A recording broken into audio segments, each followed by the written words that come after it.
I've never really traveled beyond my world. I've never really known another world to be in, always living exactly where I'm most comfortable. But there are so many other worlds to visit, so many people to meet, and so many things to learn. It might just be escapism, leaving my world to find another. Or it just might be plain curiosity, but no matter what it is, there's always something to be found in crossing the horizon, in going beyond my boundaries.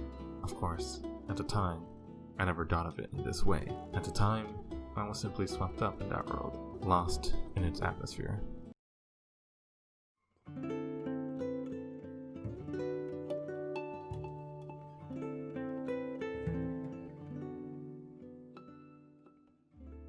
Seeing Aqua, the terraformed Mars, for the first time, I couldn't help but gaze endlessly at its deep blue. It wrapped around Neo-Venezia like a never-ending dream. Staring at the complex canal systems for too long, I thought I would drown. But no matter how lost I was in the city, I always seemed to be found. The city has this charming way of bringing you into its seeming mundanity, only to spit you out to sights you'll never think you'll see, to places you'll never think you'll visit, to people you can hardly imagine waiting gently to greet you. This world is incredibly warm, inviting, never letting you go, hoping you'll learn something from it.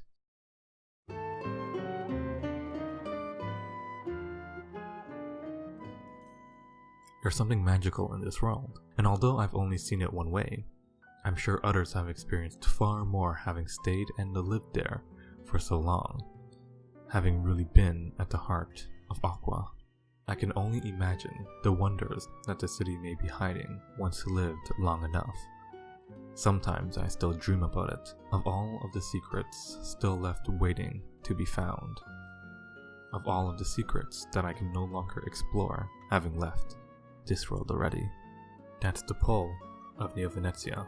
It keeps me coming back, always inviting me and tempting me with hints of the surreal, but never fully letting me drown in it.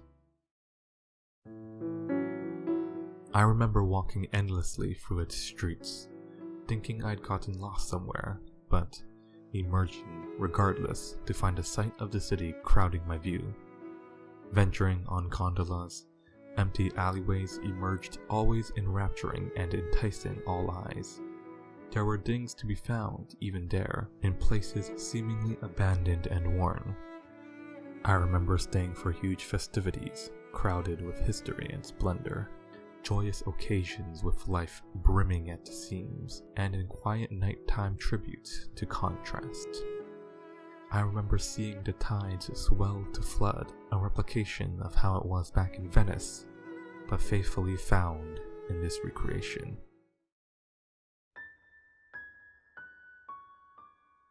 Whether it's in the calming waves, with the architecture reflected in the glittering water, or the winding streets that leads whichever way it wants to, dragging me deeper into its depths, or even all the way in the sky, no matter where I was, no matter day or night, summer or winter, I was found in its veins, flushed into its canals like the Undines.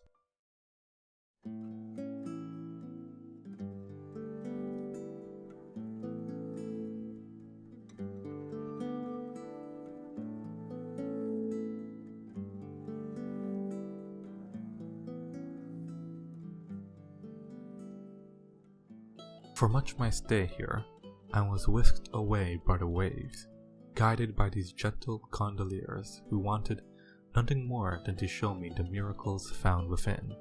They showed me that, even in these slices of life, in the somber, gentle subsiding waves, that there were so many things going on.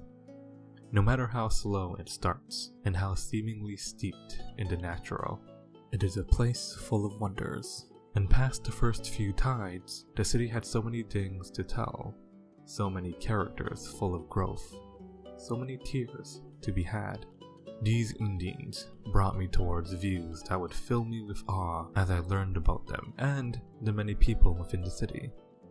These people are fully realized, with delightful personalities mingling among each other, with problems and conflicts in their lives giving them development and rounding them off as people who I cared for and was invested in.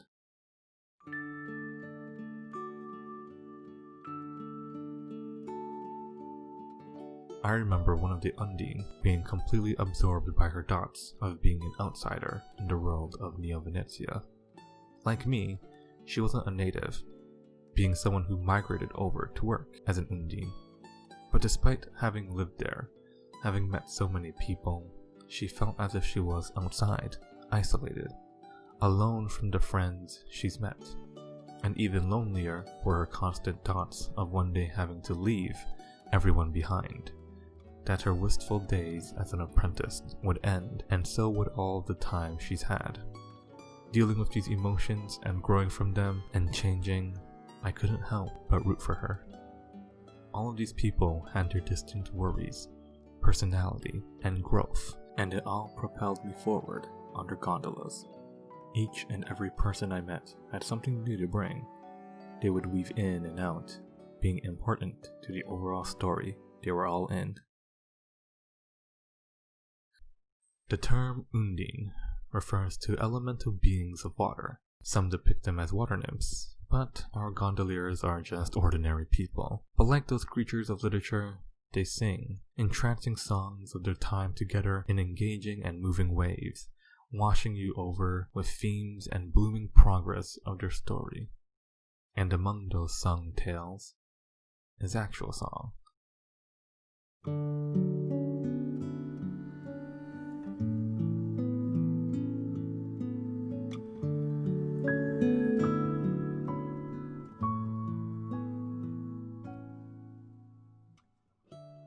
An assortment of strings, soft piano, and a choir, as if the Undines themselves were always with me.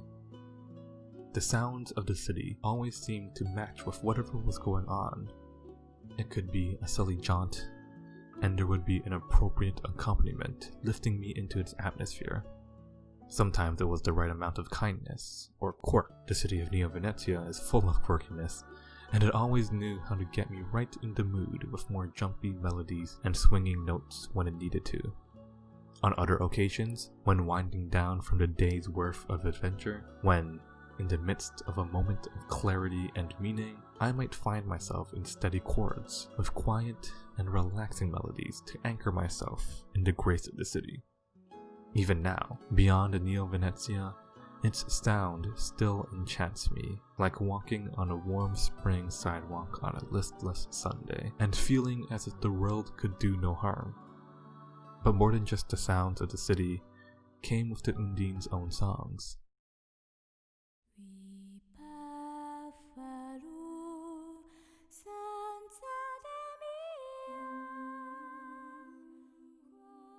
A world of instruments is commonplace, but a world full of voice is a rarity, especially with so many placed in the most unexpected places. Their effect enhances any moment they're in, and much ado to the nature of the city, they were always so soft and charming.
Every world unvisited, every life not yet lived, is open for any amount of possibilities. Taking a step across Neo-Venezia, I could see into their slice of life. It was as I might expect from a slice of life, but it was also so much more. There was depth, enjoyable characters, a moving narrative, and an all-encompassing atmosphere that made me forget the state of the world. I mentioned escapism, but rather than escaping, it might just be healing. Being healed from the world, being caught up in something beautiful for once. It's hard to come by.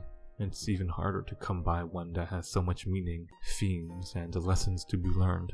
It may just be a city in my imagination, but I don't think that's a bad thing. I don't think being allowed into my imagination, being able to live in and just breathe in this idealized world for just a moment is so bad. After all, for these things, there's always an ending. But even despite that ending, the sadness that comes from finishing this journey is proof of happiness. Being in Neo-Venezia gave me that kind of feeling of never wanting to leave, of being appreciative of what it gave me, of where it led me. It was an idealized world, but it exuded so much happiness, so much positivity. To counter the world I currently live in, that often has a hard time defining what happiness even is. Even if I could only live in it for just this moment, it's enough to keep me going, and to keep me trying my best every day. And that's enough for me. In the end, the time I spent was truly an Aria in another world.